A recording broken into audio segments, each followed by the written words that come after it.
Buenas tardes. La clase pasada pues estábamos viendo lo que eran receptores acoplados a proteínas G. Ya habíamos hablado que esos receptores pues iban a funcionar mediante la generación de un segundo mensajero.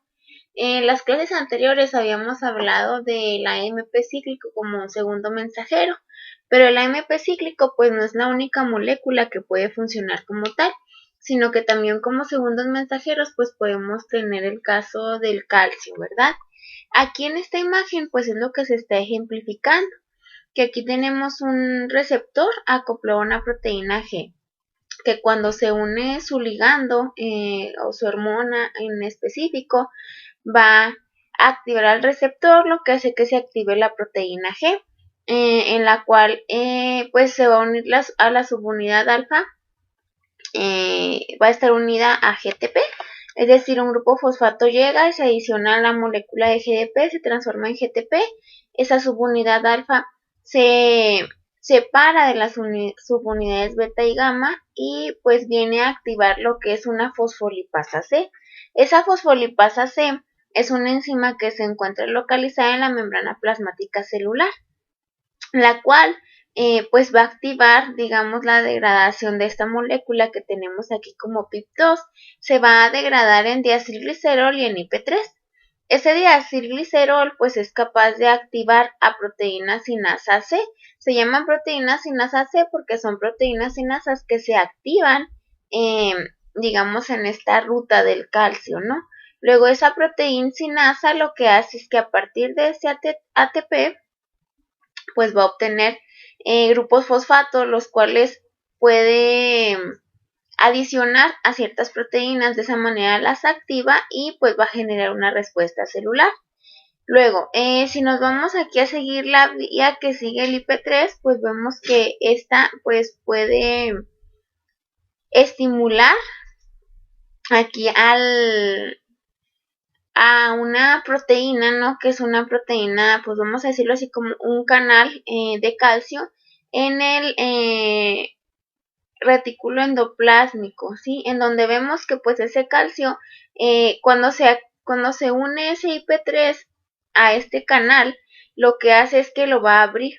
Esa abertura permite que el calcio que se encuentra reclutado, vamos a decirlo, almacenado en el lumen del retículo endoplásmico, pues pueda salir hacia el citoplasma. Ese calcio es capaz de activar la calmodulina. La calmodulina va a activar a proteínas sinasas, las cuales fosforilan ciertas proteínas y pues se va a generar la respuesta celular, ya sea una contracción, altera el metabolismo, altera el transporte o alguna otra respuesta fisiológica. Vamos a ver un video en el cual pues nos explican un poquito más acerca de los segundos mensajeros. Este video pues se me hace un tanto interesante. Aquí pues vamos a tener la liga de ese video por si gustan verlo posteriormente. Únicamente copian la liga y la ven por internet, ¿no? Aquí pues ya tenemos cargado el video. Vamos a verlo. Hay que ponerle pues suficiente atención para que todo nos quede claro, ¿no? Pues aquí nos va a explicar la señalización que se genera mediante receptores acoplados a proteínas G. Sí, es importante mencionar esto, el video está en inglés. Para que podamos entender un poquito mejor voy a generar los subtítulos para pues mayor claridad, ¿no? Hormones are constantly floating through our bloodstream. At any given point in time, you may have growth hormone. Bueno, aquí lo que nos mencionan, ¿no? Es como si en el video aquí nosotros tuviéramos un vaso sanguíneo. Nos dice que las hormonas pues constantemente se encuentran flotando, se encuentran viajando sobre el torrente sanguíneo, como pueden ser las hormonas tiroideas. Aquí vemos como si tuviéramos pues una célula tal cual. Este es el interior de la célula, es el citosol, el citoplasma, la membrana plasmática, el fluido intersticial, es decir, el espacio que queda entre ese vaso sanguíneo y esa célula, ¿no? Thyroid hormone or luteinizing hormone coursing through your circulation. Some of these hormones, such as the steroid hormones, can pass directly into cells and bind to intracellular receptors. Others, such as protein and peptide hormones, are hydrophilic and must bind to receptors in the plasma membrane of target cells. This brings up an important point. How does the extracellular signal of a hormone get transmitted into the cell? This is Eso es lo que ya habíamos comentado, ¿no? Que dependiendo de la naturaleza química que tuvieran las hormonas, pues eso es lo que va a determinar si son capaces de atravesar o difundirse fácilmente a través de membrana plasmática o si necesitan algún receptor para poder generar pues una cascada de señalización para finalmente obtener una respuesta biológica en particular. Decíamos que las hormonas esteroideas, que son todas aquellas derivadas del metabolismo del colesterol, eran capaces de atravesar pues fácilmente, ¿verdad? Sin ninguna barrera, lo que es membrana plasmática. Sin embargo, aquellas hormonas proteicas, pues no, al no ser de naturaleza hidrofóbica, sino que son hidrofílicas, pues no pueden atravesar esa barrera anatómica, ¿sí?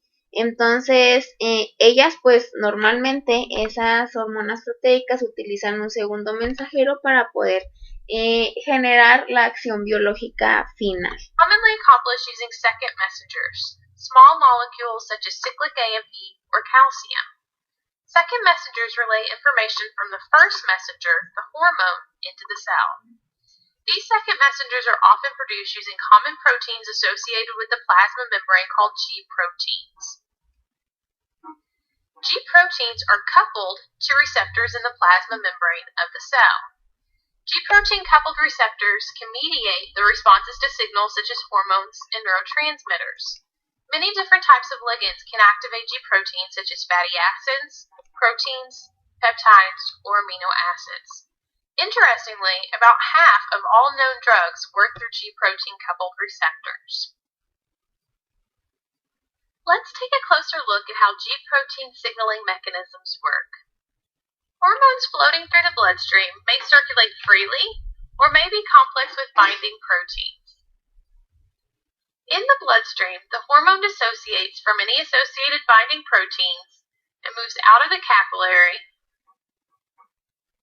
and into the interstitial fluid.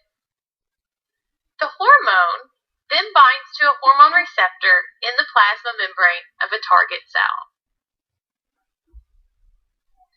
The hormone receptor is associated with the G protein, as shown here, which is attached to the cytoplasmic side of the plasma membrane.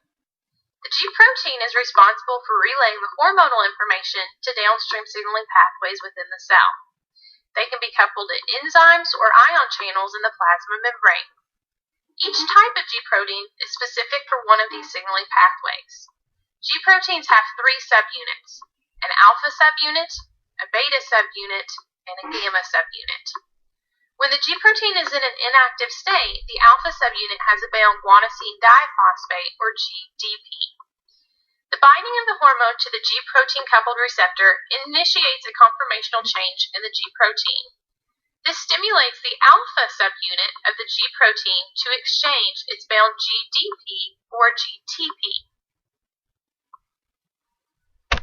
With this GTP bound, the G protein is in an active state. The activated G protein dissociates into the alpha subunit and a beta-gamma complex. The actual target of the activated subunits depends on the G protein that is activated. In this video, we will first examine the pathway in which cyclic AMP serves as a second messenger. The G protein in this case is a stimulatory protein called GS. The activated alpha subunit of GS binds to the enzyme adenylyl cyclase. This enzyme converts ATP, adenosine triphosphate, into cyclic AMP. Cyclic AMP can serve directly as a signaling molecule, or it can act indirectly through activation of proteins within the cell. For example, 4 cyclic AMP molecules can bind to the regulatory subunits of protein kinase A, or pKa. This allows the catalytic subunits of pKa to dissociate, and pKa can then phosphorylate intracellular targets. The response of a cell to cyclic AMP and pKa activity depends on the cell itself. A wide variety of hormones utilize cyclic AMP and G protein signaling, such as ACTH, glucagon, LH, PTH, and TSH. For example, the hormone glucagon can travel through the bloodstream to the liver and bind to G protein-coupled receptors. This initiates an increase in cyclic AMP, which leads to the breakdown of glycogen in the liver. Since many hormones and neurotransmitters rely on the cyclic AMP signaling pathway, the response of a cell will depend on the cell type itself. An increase of cyclic AMP in a liver cell will cause a very different response than an increase in cyclic AMP in a renal cell or in an adipocyte.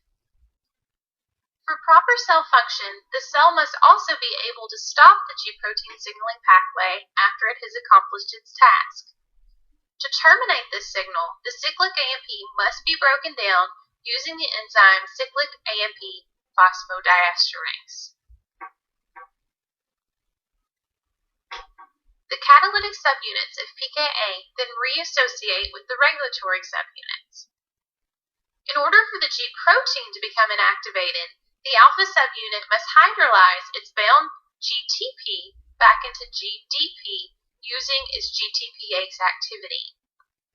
The alpha subunit then reassociates with the beta-gamma complex, and the G protein is once again back in an inactive state. The cell is then ready to be stimulated by another hormone.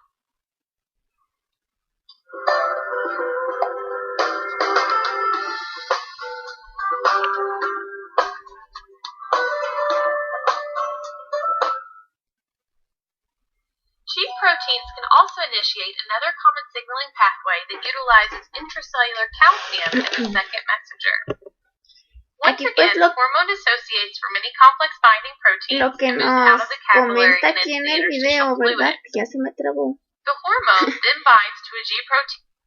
Es que lo que nos comentaba aquí en el video era cómo venía funcionando el AMP cíclico, ¿sí? Como segundo mensajero, que es lo que ya habíamos estado viendo aquí en clase. Luego, in the plasma membrane of the target cell.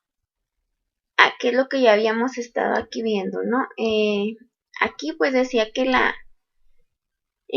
que hay ciertas hormonas que van a actuar mediante segundos mensajeros, en el cual el segundo mensajero es un AMP cíclico, como lo puede ser la hormona luteinizante, ¿sí? La LH. Aquí pues lo que nos menciona aquí en el video, ¿no? Es la manera en la que se va generando toda esa respuesta, toda esa cadena de señalización, sí, donde nos mencionaba pues que se va a unir aquí una hormona, esa hormona va a activar a este receptor que está acoplado a una proteína G, ¿sí? Luego, aquí se mencionaba que pues no únicamente podía estimular a este receptor una hormona, ¿no? Sino que son moléculas en específico como pueden ser ácidos grasos, pueden ser proteínas o alguna otra molécula. Luego, cuando esta proteína G se va a activar cuando este receptor esté estimulado, entonces aquí pues GTP es lo que va a estar unido a esa subunidad alfa de la proteína G. Esa subunidad alfa va a ir a activar a la adenilato ciclasa, la cual es capaz de catalizar la conversión de ATP hacia AMP cíclico, y que eso va a activar finalmente pues lo que era la proteincinasa A. Luego, pues, ¿cómo se hace como para reconstituir o para volver al estado de reposo? Pues lo que se tiene que hacer es bajar las concentraciones de AMP cíclico intracelulares. Para eso pues funciona la enzima que conocemos como fosfodiesterasa, la cual pues va a reclutar esas moléculas de AMP cíclico, y luego la proteincinasa A entonces vuelve a su estado de reposo, en donde ya no va a estar como fosforilando otras proteínas. Entonces aquí dice, lo que nos pregunta es que si todas las proteínas G pueden llevar como a liberar como segundos mensajeros algo más que el AMP cíclico, y la verdad es que sí, hay otros segundos mensajeros, no únicamente el AMP cíclico se va a comportar como tal, sino que pues podemos tener en este caso el caso del segundo mensajero, que sería el calcio, ¿verdad? Entonces aquí pues ya empezaba a hablar acerca del calcio. lo que nos decía aquí del calcio, vamos a terminar de verlo porque no sé por qué se me trabó la computadora ahí en eso. Entonces vamos a terminar de ver esto del calcio, que era pues lo que más nos interesaba, ¿no? Lo que nos dice aquí es: G proteins can also initiate another common signaling pathway that utilizes intracellular calcium as a second messenger. Once again, the hormone dissociates from many complex binding proteins and moves out of the capillary and into the interstitial fluid. The hormone then binds to a G protein-coupled hormone receptor in the plasma membrane of the target cell. The G protein in this signaling pathway is called GQ. The alpha subunit of the G protein exchanges its bound GDP for GTP, and the activated alpha subunit dissociates from the rest of the G protein. In this particular pathway, the alpha subunit activates phospholipase C, or PLC. This enzyme acts on the molecule phosphatidylinositol 4,5-bisphosphate, also called PIP2. Phospholipase C cleaves PIP2 into two molecules, inositol 1,4,5-triphosphate, or IP3, and diacylglycerol, DAG. IP3 is a small water-soluble molecule that is released into the cytosol and travels to the endoplasmic reticulum. As you have seen in previous lectures, the endoplasmic reticulum stores a large amount of calcium in the lumen. IP3 binds to a ligand-gated calcium release channel in the membrane of the endoplasmic reticulum, and calcium flows into the cytosol. At the same time that IP3 is initiating calcium release, DAG is migrating through the plasma membrane to activate protein kinase C, or PKC. The C in PKC is named because calcium is necessary for full activity of this kinase. The calcium released from the ER by IP3 assists in full activation of PKC.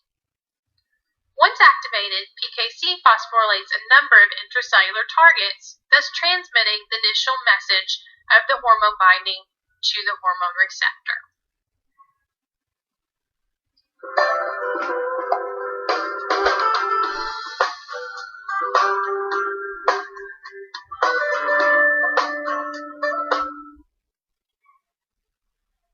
In order to terminate this signal, calcium is resequestered in the endoplasmic reticulum.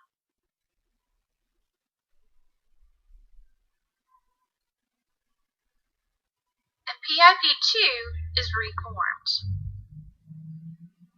The alpha subunit of the G protein hydrolyzes its bound GTP into GDP, and the G protein reassociates. This restores the resting state of the cell so that another hormone can initiate cellular effects. Today we have looked at two of the major mechanisms by which G proteins operate within a cell.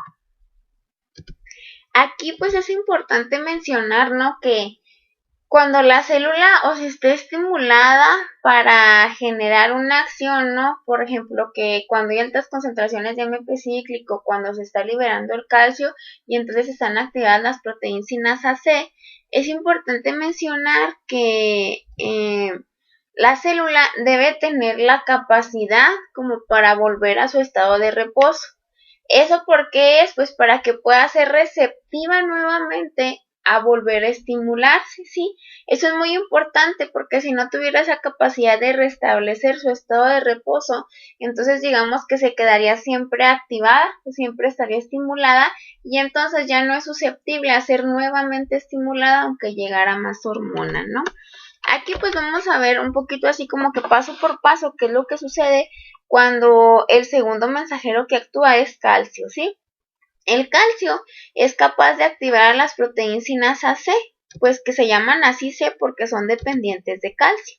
La unión de la hormona activa a las proteínas G, ¿verdad?, que tenemos ahí del lado del citoplasma.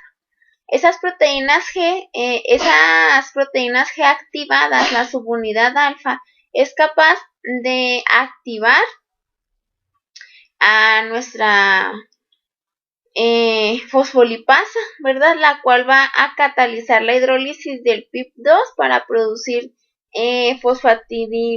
inositol trifosfato y deacilglicerol, que es DAC.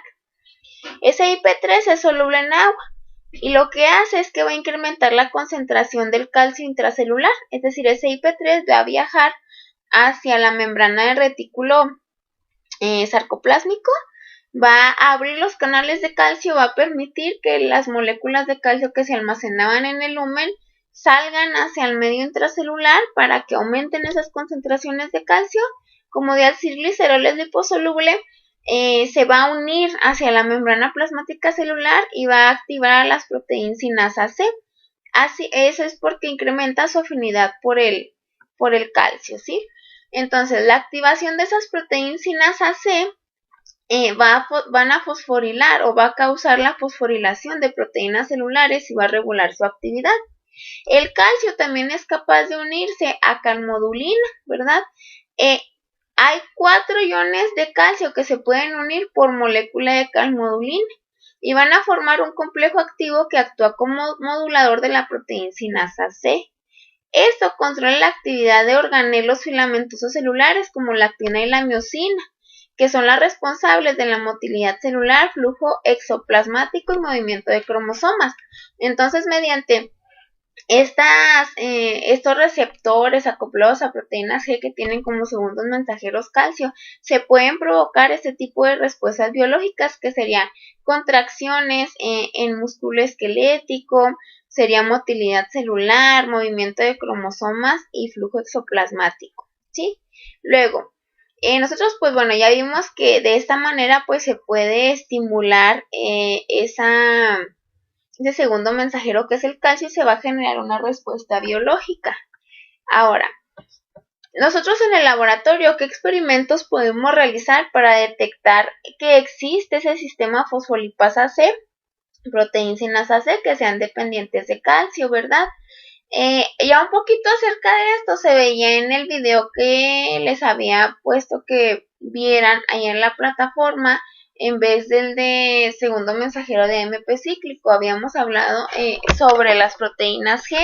Ahí hablaban sobre las proteínas G estimuladoras e inhibidoras y pues también se mencionaba un poquito sobre la toxina del cólera y algunas otras cosas de cómo pudiéramos pues en el laboratorio dilucidar mecanismos de ese tipo en los cuales las hormonas se emplean según mensajeros para poder obtener su respuesta biológica final, ¿sí? Entonces aquí, pues lo que nos mencionan es que una de las técnicas del laboratorio las cuales pudieran ser de utilidad para detectar ese sistema de fosfolipasa C, proteína sinasa C dependiente de calcio, sería aumentar los niveles intracelulares de calcio con liposomas cargados o utilizando ionóforos selectivos. ¿Qué quiere decir esto? Que yo lo que voy a hacer de manera in vitro es que voy a aumentar esos niveles intracelulares de calcio. Yo puedo a través de un liposoma es como una molécula lipídica, la cual va a funcionar como una cápsula en la cual yo puedo envolver algo que quiero introducir a la célula.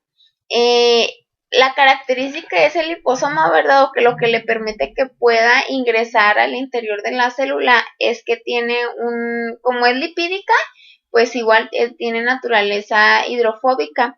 Entonces por eso se puede mezclar o se puede difundir a través de la membrana plasmática celular y la puedo cargar pues con calcio, la puedo cargar con ADN, con cualquier otra molécula que yo quisiese introducir al interior de la célula.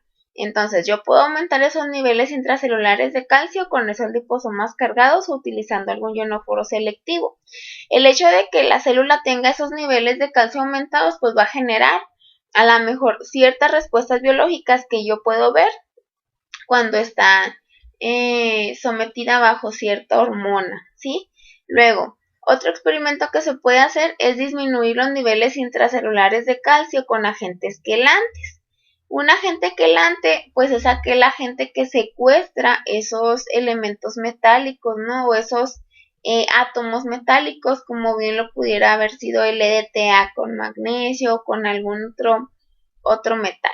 Entonces nosotros podemos administrar ese agente quelante y que ese agente quelante pues secuestre esos iones, ¿no? Para así pues ver qué sucede en las células si disminuye la concentración o la disponibilidad de determinados iones metálicos. En este caso, pues un ejemplo de ese agente quelante nos menciona que es el EGTA, que es ácido tetraacético etilenglicol. Digo, pues bien, pudiéramos tener también el EDTA, ¿verdad? Ácido etilendiaminotetracético. O también podemos utilizar ésteres de Forbol como el TPA, que hace la función de diacilglicerol. El diacilglicerol, pues, ¿cuál va a ser su función? Su función es la de estimular a la proteína sinasa C. Entonces, si nosotros utilizamos, ¿verdad?, el éster de Forbol como el TPA, nosotros esperaríamos que estuviera estimulada la proteína sinasa C, porque estoy utilizando un análogo del diacilglicerol, de la molécula DAC. O bien, también podemos inhibir la fosfolipasa C con algún análogo inactivo. Al momento en que nosotros inhibimos esa fosfolipasa C, pues vamos a evitar que se generen estas dos moléculas, que se descomponga el PIP2, que no obtengamos trifosfato o de inositol o de acilglicerol, ¿verdad? Evitamos que se genere esto y por lo tanto pues no hay activación de ninguna proteína sinasa C. Luego, aquí, ¿cuáles otros experimentos pudiéramos utilizar para demostrar que alguna hormona funciona mediante un segundo mensajero como es el calcio? Pudiéramos hacer uso de la toxina del cólera, que permanentemente va a activar a proteínas G estimuladoras, va a estimular a la enzima de nilatociclasa para incrementar la producción de AMP cíclico, mientras que la toxina pertussis es capaz de bloquear a las proteínas G inhibidoras y previene la inhibición de dicha enzima, por lo que se van a ver disminuidos, ¿verdad?, los niveles de AMP cíclico. Esa pues era una de las estrategias que nos había faltado de ver cuando estábamos platicando acerca del AMP cíclico como segundo mensajero. Nosotros podemos suministrar toxina del cólera y eso va a hacer que se estimule la enzima de nilatociclasa, por lo tanto los niveles de AMP cíclico se van a mantener aumentados y entonces pues ahí se vería qué es lo que sucede, ¿verdad?, con esa célula, mientras que en el caso de la toxina pertussis va a reducir o va a generar una reducción en los niveles de AMP cíclico y de esa manera pues podemos observar qué es lo que está sucediendo en una célula determinada. Estas toxinas se utilizan para determinar qué forma de proteína G está involucrada en una respuesta hormonal determinada, ya que hay proteínas G estimuladoras o inhibidoras. Sí, hay proteínas G que estimulan, activan algunas funciones y hay proteínas G que inhiben algunas otras. Entonces, para poder determinar si la proteína G de la que estamos hablando es estimuladora o es inhibidora, pues podemos hacer experimentos con estas toxinas, ¿verdad? Con la toxina del cólera, pues nos va a dilucidar si la proteína en la que estamos hablando es estimuladora o mediante la toxina pertussis podemos ver si es una proteína G inhibidora, ¿sí? Bueno, hasta aquí pues terminamos con los receptores que funcionan mediante segundos mensajeros. Ahora vamos a hablar de receptores catalíticos. Los receptores catalíticos, al igual que los receptores que son transmembranales, ¿no?, que tienen un dominio extracelular,